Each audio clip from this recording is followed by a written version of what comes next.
Welcome, everyone. Good to have you here today. I'd like to explore the word shadow self with you. And there's sometimes words which automatically create an image inside of us. And with the shadow self, I feel it's the same.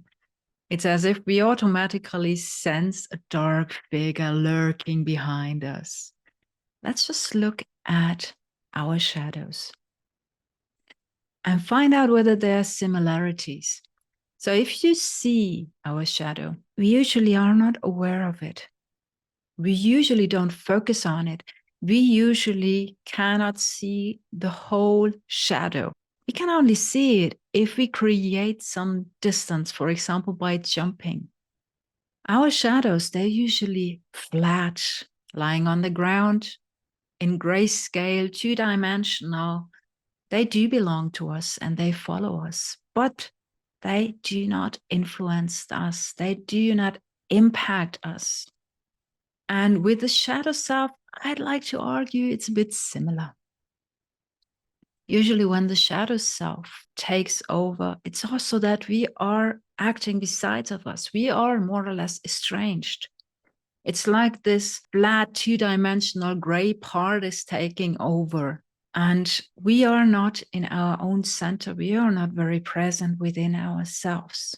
If you like to observe yourself, maybe afterwards, noticing the range of possibilities that might have been there within the moment and noticing how many you were aware of right during the time, you might notice it's actually almost as if it's a photocopied, darkened imprint that somehow sticks to you. But does that mean that it's something we need to fight? Is it an enemy? If you look at your own shadow, it's something that is just there. It doesn't make any sense fighting it. It's besides you.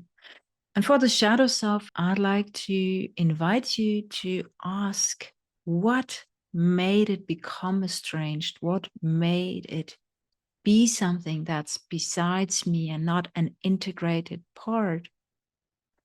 What created the situation of having to call it out and exclude it from the inner world? And when you're asking yourself this question, you automatically notice that there were some kind of circumstances that made this reaction maybe necessary, but it's not the ideal situation that you have to estrange yourself from some aspect within.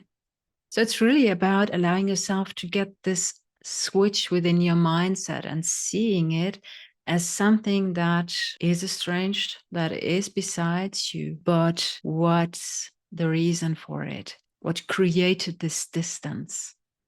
And if you are maybe allowing yourself to get curious and find out what made it be that way, what happened, this estranged part has a chance to return, to integrate back. And I'd also like to argue your own shadow self. It's not that it has a real impact on your authentic self. It might overshadow it, but it's not taking away from the true self that you are. And the shadow self can never take away from your authentic self. It's just as if you look at a shadow, it's the lack of light. And the lack of light inside you, due to whatever happened, due to whatever you have experienced, is overshadowing your own light, your own authentic self underneath.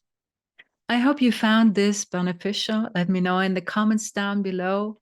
Otherwise, I'm looking forward to seeing you next time, or if you choose to receive a session, just send me a message. Looking forward to seeing you there. Take good care and goodbye for now.